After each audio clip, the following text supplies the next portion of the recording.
مولاي صل وسلم دائما أبدا على حبيبك خير الخلق كلهم فكالنبيين في خلق وفي خلق فكالنبيين في خلق وفي خلق ولم يدانوا في علم ولا كرم مولاي صل وسلم دائما أبدا على حبيبك خير الخلق كلهم آمین.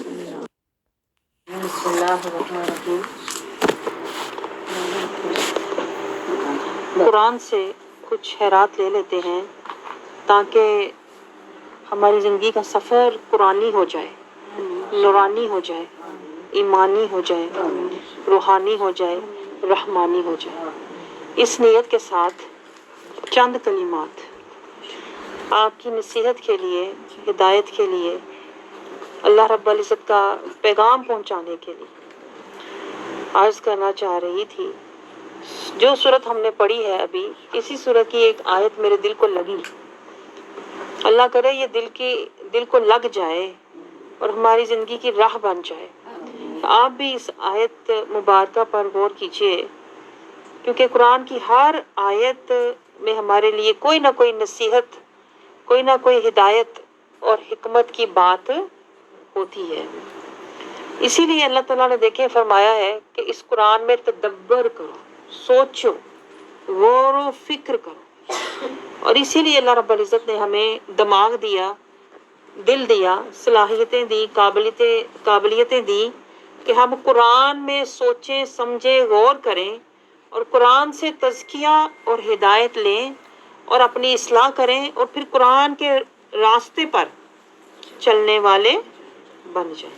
تو پھر ہماری زندگی کیا ہو جائے گی؟ قرآنی ہو جائے گی، نورانی ہو جائے گی، رحمانی ہو جائے گی. اور یہی کرنے ہم بیٹھے ہوئے ہیں کہ ہماری زندگی دھیرے دھیرے، پہلے تو دنیاوی تھی، نفسانی تھی، اب ہم اللہ کی طرف اپنا سفر شروع کر رہے ہیں اور اپنی زندگی کو نفسانی اور دنیاوی سے ہٹا کر ایمانی، روحانی اور اخروی بنانا چاہتے ہیں، ہے کہ نہیں؟ اگر آپ کا یہ مقصد ہے، یہ نیت ہے، تو پھر سنیں نا، غور سے سنیں. اللہ رب العزت قرآن پاک میں کیا ارشاد فرماتا ہے؟ سورۃ محمد میں ہی، یا ایھا الذین آمنوا، اعوذ باللہ من الشیطان الرجیم، بسم اللہ الرحمن الرحیم، یا ایھا الذین آمنوا، اے ایمان والو.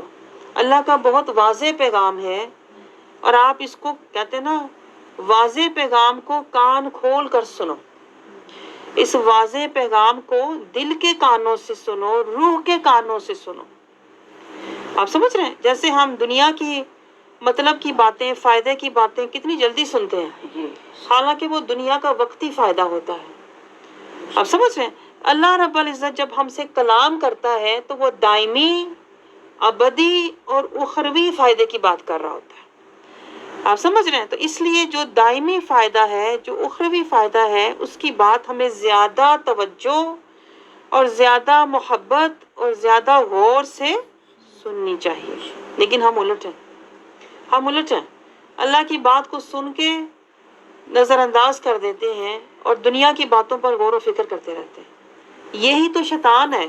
شیطان ہماری زندگیوں میں اتنا گھسا ہوا ہے کہ ہمیں اندازہ ہی نہیں کہ ہم سراسر شیطانی اور نفسانی زندگی گزار رہے ہیں. ہم اس سے لا علم ہی ہو گئے ہوئے ہیں، بے شعور ہو گئے ہوئے ہیں. اور یہ جو ہم بے خوف ہو گئے ہوئے ہیں نا، یہ سارے شیطان کے مکر و فریب کا اثر ہے ہم پر، اس قدر کہ اس نے ہمیں اللہ سے بے خوف اور نہ ڈر کر دیا ہوا ہے. نہ ہم اللہ کی آیات پڑھ کے خشیت والے بنتے ہیں، لرزتے ہیں، نہ تڑپتے ہیں، نہ روتے ہیں، اور نہ ہی ہم اللہ کے عذاب کے خوف سے ڈرتے ہیں. یہ بے خوفی جو ہے نا، یہ بے دلی، یہ سخت دلی، یہ دلوں کی سیاہی، یہ شیطان کے اثرات ہیں ہم پر. اور ہم مانتے ہی نہیں ہیں. ہم کہتے ہیں نہیں، میں تو مسلمان ہوں. کوئی نہیں مانے گا کہ میں شیطان کے رستے پر چل رہا ہوں. لیکن میں آپ کو بتاؤں، اثرات سے پتہ چلتا ہے کہ ہم شیطان کے پیچھے چل رہے ہیں. اثرات کیا ہیں؟ دلوں کی بے حسی، دلوں کے اندر سختی، دلوں کی سیاہی. آیت پڑھ کے منہ موڑ لینا،